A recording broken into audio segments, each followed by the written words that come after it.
The UWF is a political organization that believes in building independent political power for the interests of those who've been set at the margins. The current class of UWF endorsed candidates, we have just such an array of individuals that are tethered deeply to a movement that is far bigger than an election cycle.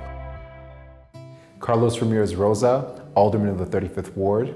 So I was born and raised in the city of Chicago. My mother was born in Nueva Rosita, Coahuila, Mexico, and she was the daughter of a coal miner who went out on strike demanding fair wages.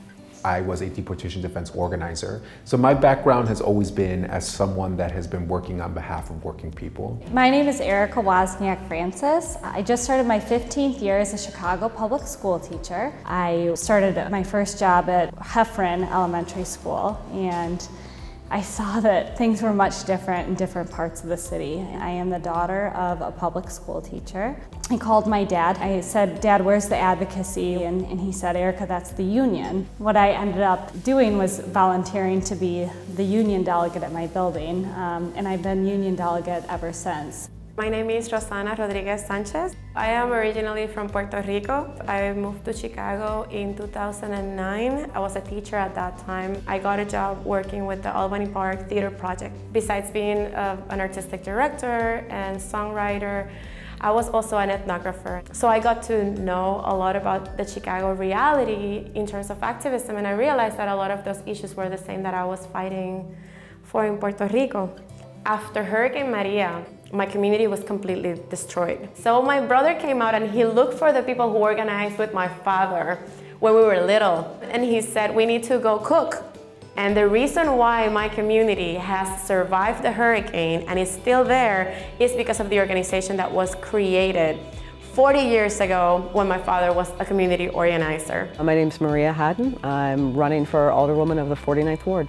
I've spent the last 10 years working with a process called participatory budgeting, making sure that community residents have a voice that's centered in decision making. This is Natalia and I. We've been together for almost 7 years. The community that we live in is a place that feels very home and comfortable to us because of the ethnic and racial diversity. My name is Rafa Yanez. I'm running for the 15th Ward Alderman. When I was growing up in Pilsen, my relationship with police officers wasn't the best relationships, so I felt it was important for me to change that. And so I took the test and became a police officer, and I saw that a lot of the stories of the young people that I was meeting was similar to my story. If I would have been in City Council when they voted to move $100 million for the Cop Academy, I would have voted against that.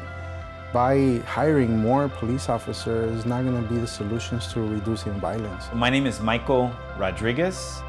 So my first job out of college involved me being involved with a hunger strike for a high school that was badly needed in our community. And I was really excited to play a part of helping to organize that hunger strike and learning the value in fighting for my community, where I have lived all my life, La Villita, Little Village. And at the end of this sacrifice, we won.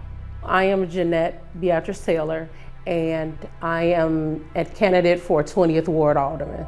And so at the age of 15, I was a mother. By the time I was 19 years old, I had 3 children. I worked 2 jobs, and I went to school. At 19, I joined the local school council.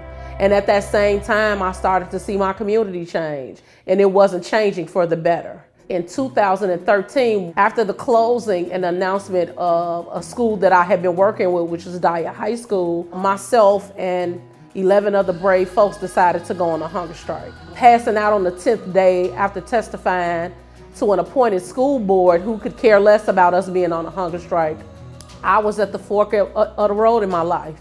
It was either go home, you did these 10 days, or it's fight for not just your children, but all the children in the city of Chicago. And so I stayed on the hunger strike an additional 20 days. Chicago, and in many ways our nation, are at a crossroad. We are going to make sure that we have a fighting force at City Hall that's going to stand up to the corporate Democratic establishment and create a City Hall for the many, not the few. What I envision is a future where people have a voice regardless of their criminal background. I see a Chicago where public tax dollars are put to use in public institutions. I see a Chicago where there is affordable housing and everybody can have a roof over their head. Where immigrants actually feel like they have a sanctuary. I see a Chicago where it's a city that puts people before profits. It's an exciting time to be a part of this organization. The values of United Working Families are my values. We're changing the political landscape here. We're changing the narrative. My child Marcel, he's 3.5 years old. He goes to the public park and the public library.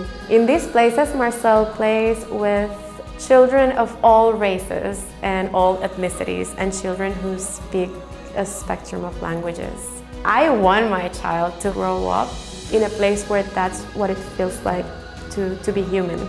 I know what it's like to feed your kids and not be able to eat. And in one of the richest cities in the world, that shouldn't be. I love Chicago, and I love everything that it stands for. But I will fight my last breath to make sure that people like me get to stay and be a part of what they helped build.